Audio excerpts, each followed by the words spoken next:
Hey, everybody, we're back again to dive more into our list of the top 5 movies of the 2000s. We're going to do wild cards this time. When we say wild cards, we're talking about things that could range anywhere from drama to comedy to sci-fi to whatever. Anything that didn't make our list the first time around, we felt like it needed to be singled out, is considered a wild card. So we're going to try and list 5 good ones, each person here, and just to introduce my cast of characters, we've got Brian from AYBL Maine, Trey, Reactions to the Classics, Shawn, also known as Doc, and myself, and we hope to bring you some good recommendations here. So, Trey, you starting us off with your number 5. All right. Well, thanks again, Rich, for having us on. I'm starting this off number 5, Little Miss Sunshine, 2006 film. Kind of a blend of. It's got a little bit of everything in here. It got drama elements, of course, especially tension within this little, kind of wacky, and some of the characters are at the end of the rope here in this family. You got Steve Carell in it, which is, interesting, since I think a lot of people in my generation just think automatically he's Michael Scott, from The Office, since that's kind of the show, with, mid-20s and whatnot. But he really shows his dramatic chops in this film. A lot of the film takes place on the road as well. So you got that element thrown in. You got little Olive, who kind of qualifies for this Little Miss Sunshine beauty pageant. And I just love the way at the end they kind of stick a proverbial middle finger up to that whole scene of beauty pageants, with all these little kids and whatnot that probably don't even want to do this, but their parents pushing them to, and they end the whole family dancing to Super Freak by Rick James. It's a pretty entertaining movie that's got some feel good moments in it. So had to show it some love. Number 4 on my list is, I know, one of Rich's favorite films. He might touch on it, but I got Almost Famous coming in here. Of course, directed by Cameron Crowe. And as I know all of us here are music lovers, I mean, the soundtrack to this is just freaking tastic, man, and takes elements of Cameron Crowe's real life and kind of splices them in here. How he was writing for Rolling Stone as a youngster, man, and just I think it just captures. I obviously didn't live through it, but this is what I would envision the early 70s period to look like, and going on the road with the band. And Kate Hudson's fantastic in it. Yet again, Philip Seymour Hoffman in this. It seems to pop up everywhere. But it just, that's right, thoroughly entertaining film from start to finish. And I really think one of those, no matter what mood you're in, I think you could turn it on and enjoy it, man. So next up, my last 3, I kind of reserve for just films that, kind of remind me of my childhood, coming up through here, this 2000s decade. I would have, been anywhere from 6 to whatever, 14, 15, somewhere in there. So I got my number 3, I got Elf. Usually watch it every single year. Love Will Ferrell in this. It's kind of funny too, when I think he might have done Old School right before this. Obviously such a raunchy movie, then going to play the Buddy the Elf, one of the most legendary Christmas type of characters of this century. And it just so feel good, and so many quotables in this, so many scenes that I always come back to, wherever he's eating all the candy, talking about the 5 main food groups: candy canes, candy corn, this and that, syrup. That scene between him and Peter Dinklage is just awesome. Oh, fantastic. He's an angry little elf. He's a South Pole. Say it one more time. Say it one more time. Oh, God.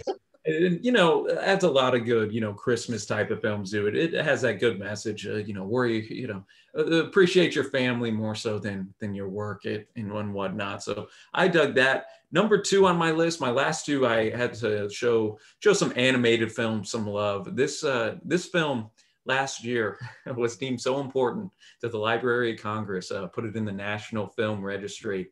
It's Shrek, ladies and gentlemen, 2001's Shrek. What a cast here, man. What an entertaining story. I remember watching this in the theaters as a kid, man. You got, of course, Mike Myers starring as the man himself. You got Eddie Murphy as Donkey. Cameron Diaz is in here as Fiona. It takes that kind of a fantasy and fairy tale type of vibe to it. Decent animation as well. And I think what good animated films can do is be entertaining first and foremost for kids, of course, but also throw in some of that maybe hidden adult humor that you can pick up on whenever you rewatch it, whenever you're an adult. But you know, that's kind of a personal pick for me there. I'm not as big a fan of the sequels, but I think that first one really, you know, captures the magic. And my number one is going to be, might be my favorite Pixar film. That's so tough because they've made so many great films. One of my favorite superhero movies ever, actually, it's going to be The Incredibles. Stars as the, you know, you got this family that has superpowers here. Yet again, pretty all-star cast in regards to voice acting, and it nails down a lot of the elements of a great superhero flick that I think, you know, as a lot of the live action films that we have today fall short on. I think they could go back and watch this. The animation, you know, it is Pixar, just stands out quite crisp and, you know, engaging in that regard. A lot of funny lines. And yet again, I think Pixar does a good job of making entertaining films, not only for kids, but also throwing it for the adults that have to drag their kids to see it. So those are my little wild card picks here, and I'm looking forward to what you gentlemen have. Very good. Very good. Shawn. Yeah, that Samuel L. Jackson, hey man, that guy's been in superhero movies all over the place, hey man. Dude, that's right. Right. He plays Frozone, right? Frozone, the legend. Yeah, is that his name? Yeah, remember. Very good job. Yeah, very good. Very good. I'll just jump into mine. Yeah. I'm going to start off with number 5 is going to be Inside Man. Spike Lee's, you know, it's a good theft movie, good robbery flick here, but I don't mind the little meaning behind it either. It's not just that. There's a reason why things are going on here. Clive Owen's very good in this. Yeah. It's got Denzel, it's got Jodie Foster, you know, you've got geez, even my Canadian guy in there who just passed away there, Christopher Plummer's in this as well. That's right. It's a pretty solid cast. It's a put together neat little story here of what's going on. You know, you can see caper movies or robbery movies or different things like this, but this has something a little bit more to it, which was nice. And I think it's worth definitely a watch. I think it was well done, and I like the cast in this more than that's what I think. More than anything else. You get Denzel in anything, that's worth a go. more times than not, anyway. That's for sure. My number 4 will be somewhat maybe controversial in one sense. It'll be Steven Spielberg's Munich. It's a good movie. It's a great movie, actually. Well, to me, it's a great movie. I like Eric Bana here. I like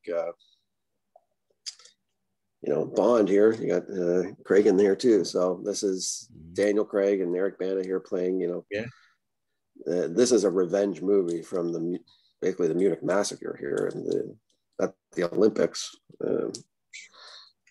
11 people were killed, man. And this is revenge for it. So it's the assassinations and you know, putting together an elite group to go back after. It's Israel, it's the Palestinians, and there's been a whole bunch of different things, but there's some really good and very tense scenes in this movie that and some things that stand out, you know, inside the safe house and stuff like that, where they're both in there at the same time. And you got the Israelis and the Palestinians in there, and they're there to kill each other, but this is the safe house. And meanwhile, they're sitting there listening to music together, for crying out loud, and having a straight conversation about, you know, why I'm right and why I'm right and why you're wrong, and vice versa, and stuff like this.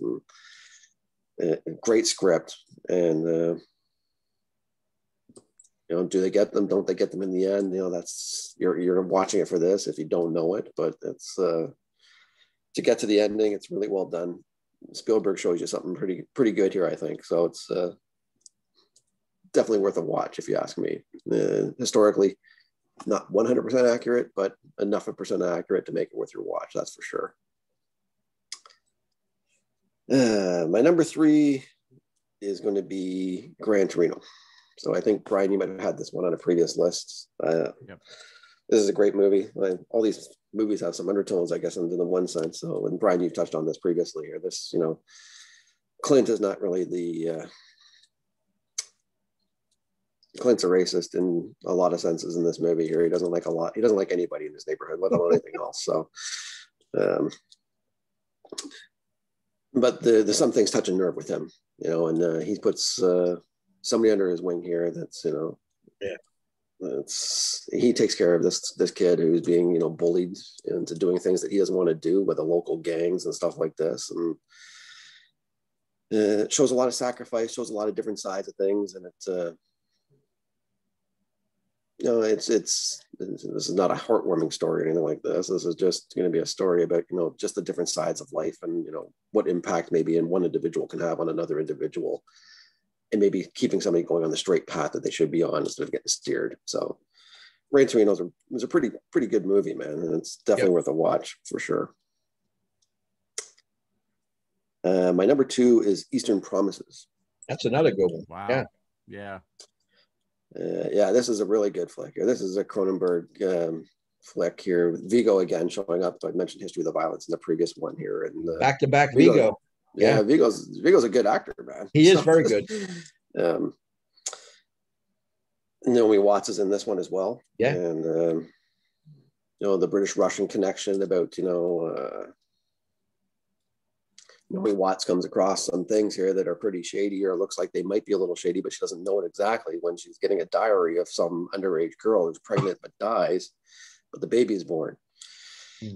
And the story that flows behind that and what's actually entailed.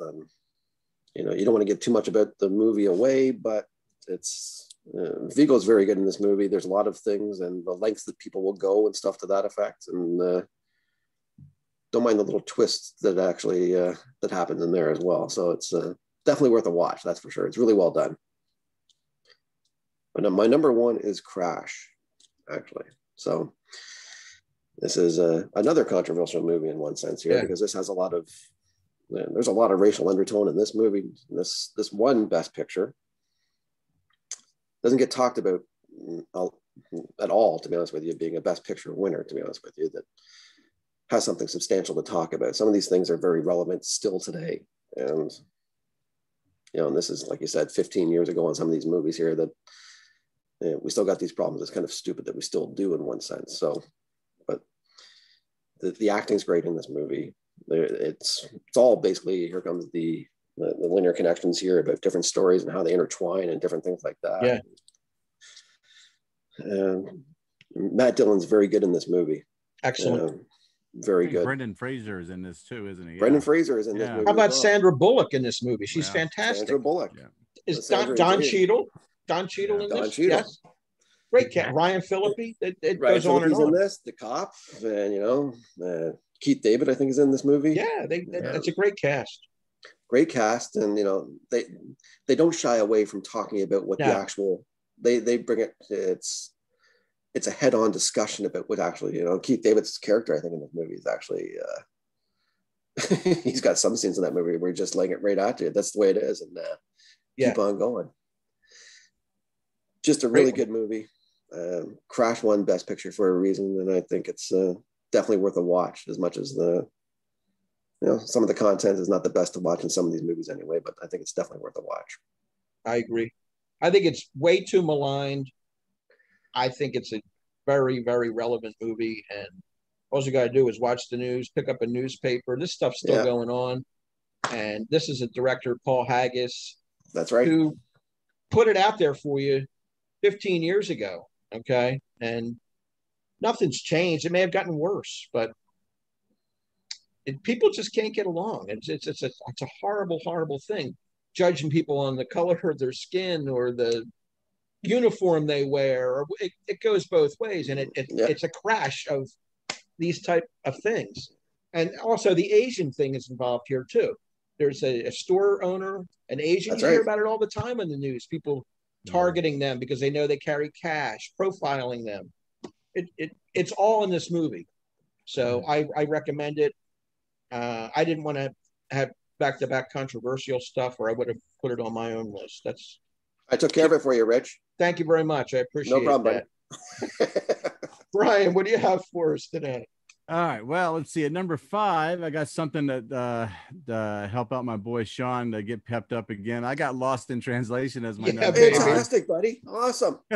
So, love it. You know, what I liked about the movie was it's, you know, because, you know, I've done some traveling too. And what happens is when you travel to foreign places, you do seek out things that are familiar to you.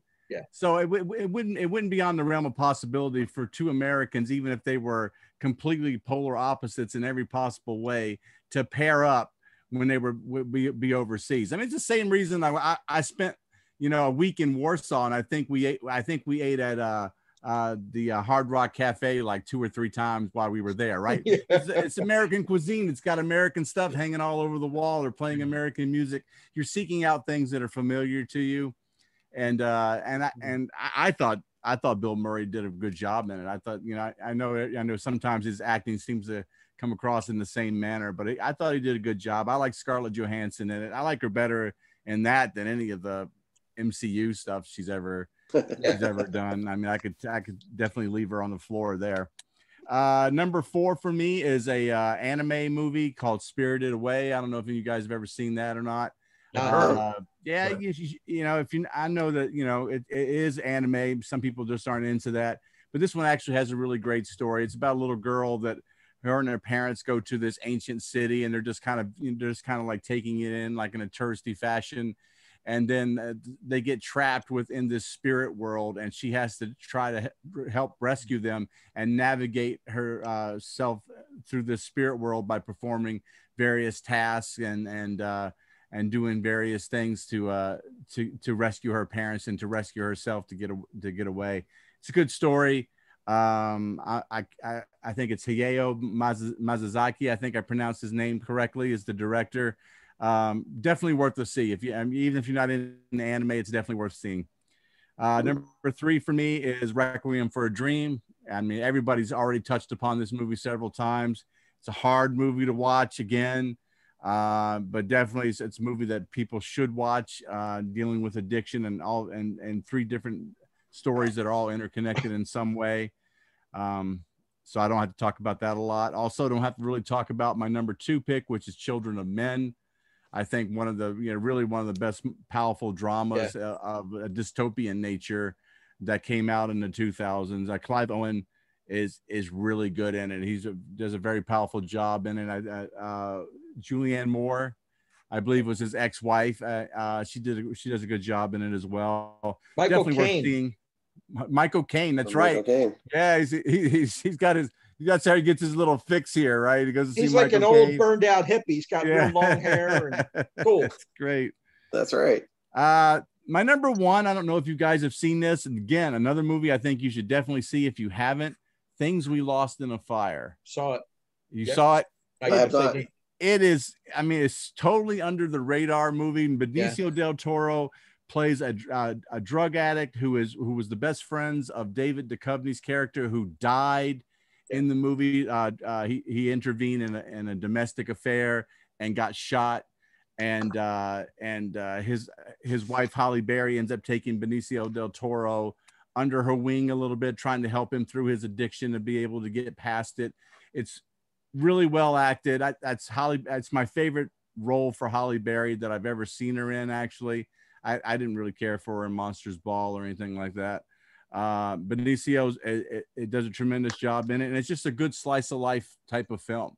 I like slice of life films that just bring you in the middle, and then you're along for the ride, and then whether or not there's a happy ending or a dissatisfying ending, it ends where it ends. And that's what I really appreciate about movies like that. So if you haven't got a chance to see that movie, Things We Lost in the Fire. It's a good one. I only saw it once. It's kind of a downer, but Benicio is another guy that's underrated. Everything he's in is excellent. Yeah. Very good. changes it up a lot too. He's cool. I was going to say something even there about Clive Owen. I wish he would show up on a few more things too.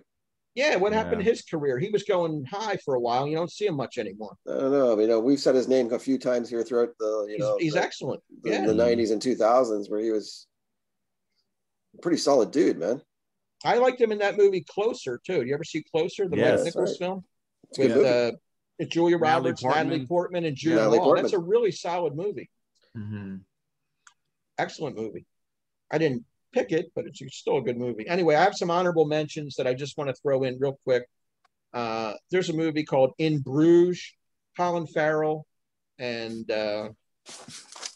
Gleeson, what's his name? Brendan Gleeson, over in Belgium.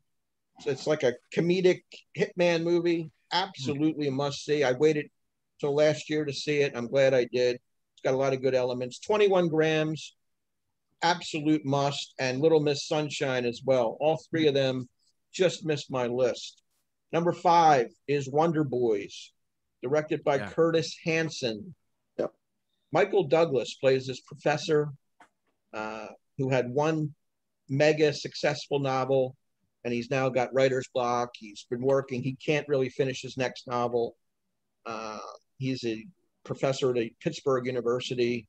He's having an affair with Frances McDormand, who is the university chancellor, and her husband is the chairman of the English department. So he's really fooling around where he shouldn't be. You've got Tobey Maguire in this movie as one of his students. Katie Holmes, another student of his. Robert Downey Jr. is his agent, or editor rather, who's coming to town to say, where are you at on this book? You know, let's speed it up a bit. There's some behind the scenes hijinks where Tobey Maguire is stealing Michael Douglas's pot out of his glove compartment, getting wacky high. He ends up stealing somebody's Marilyn Monroe memorabilia out of a case, and he shoots a dog with a gun, and then it just goes haywire from there. A great performance by Michael Douglas, though, who I think is an underrated actor. He does a lot of similar style movies, but he adds that little slant to them, and I always like his performances. My number 4 is Juno, the teenage pregnancy story starring Ellen Page and Michael Cera. A coming of age, this time from a female perspective, loss of innocence, let's say, decision making. You're at that point in your life where you have to start making decisions for yourself, even though she's living under the roof of her parents. Does she continue with this pregnancy, or does she abort it? There's a lot of stuff going on. It's quirky. It's got a great soundtrack. And Allison Janney and J.K. Simmons are really great in there. Allison Janney and J.K. Simmons, exactly. Yeah. They play great parents. Jason Bateman and Jennifer Garner are the potential adoptive parents. Great stuff. I really like the movie. Ellen Page is excellent. She was nominated in that role. Number 3 is Up in the Air. This is a movie directed by Jason Reitman, starring George Clooney, Vera Farmiga, and Anna Kendrick. And this is about corporate downsizing. It came right into play as the economy started tanking. This George Clooney's hired by Jason Bateman, in fact, to go and fire people. He's based in Omaha. He's got frequent flyer miles that he's racking up, and he's flying all over the country to tell people to their face, you're out of a job. And they used real people there, not actors on the other side of the glass, to see their reactions. And it's pretty rough stuff. Kendrick, one of her early roles, she's the young protege who would rather do it online, I guess, and not be in the same room, be behind a screen and fire people with little emails and this and that. Clooney's old school. And Vera Farmiga, he gets involved with. They have an affair, and she may or may not be who she says she is. Real smart screenplay, real enjoyable film. Up in the Air, and it's got that double meaning. Up in the air with the flyer, up in the air with your career, your job. Interesting movie. My number 2 is one that Sean crapped all over earlier, and that's Lost in Translation. Sofia Coppola, Francis's daughter, directed this. And it just works for me. I know it's slow. I know you're dealing with pretty non-interesting subject matter, but like Brian said, when you're on the road and sort of isolated, you seek out certain things. They go to a karaoke bar. They're playing Elvis Costello and a couple of other tunes that are in English and not necessarily Japanese. Murray is that usual curmudgeon of himself doing the commercial. He's over there. He's an actor, but he's has some downtime and he's shooting a whiskey commercial, I believe. And, you know, he's making fun of the Japanese director. And do I do this? Do I do? The guy doesn't know English. And there's the Lost in Translation title. It's about being disconnected. He's having a tough time in his marriage. She, Scarlett Johansson, that is a young girl who her husband is a filmmaker, documentary maker. He's busy flirting with a different girl downstairs. He's giving Scarlett no time. So Bill Murray pays attention to her maybe in the elevator or down at the bar. They connect and they start spending more and more time together. I really think it's a cool little movie. Maybe because I'm Bill Murray's age and I want Scarlett Johansson to throw me a little action once in a while. I don't know what it is, but whatever it is, it works for me. Sorry, Doc. Number one. All good. All good. Number one is one of my favorite movies, and Trey told you about it. Almost Famous. He had to be number one for me. Cameron Crowe, semi-autobiographical, on the road with this band, writing for Rolling Stone magazine. It's got all the music, the drugs, the sex. It's got everything that you would think of in 70s rock. The band's called Stillwater. Amazing soundtrack. Just all the big ones from that time were played. I don't know how Cameron got the rights to all these hits, but they shelled out a lot of money for that soundtrack. Unbelievable. Billy Crudup, of course, is the lead guitarist.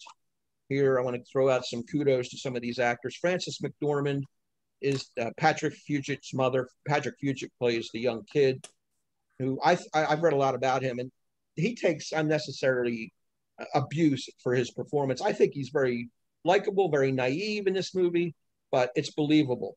Frances McDormand, always great. Kate Hudson as Penny Lane, one of the groupies, tremendous. Philip Seymour Hoffman as Lester Bangs from Cream Magazine, who's sort of the idol of the Cameron Crowe character. You know, he goes to him for advice, and he's got that real, oh man, I don't know what to tell you, you know, just be yourself. He's giving him all this advice on the phone from his heart. And, you know, he insults the music that the kid's listening to. He hangs up on him a few times. Just a great movie that I cannot get enough of. So, Almost Famous, my favorite wild card movie of the 2000s. So very good. Cool. I'm glad Trey saw to have it on his list. Had to. Love that support. Anyway, that's going to wrap it up for this time. We're going to be back with some accolades for the best actor and actress performances from the 2000s. And we're going to run through them. And a lot of them we've already talked about, but we want to single them out for being, in some cases, the best thing in that movie. So for Brian, Doc, Trey, we will see you on our next video. Thank you very much.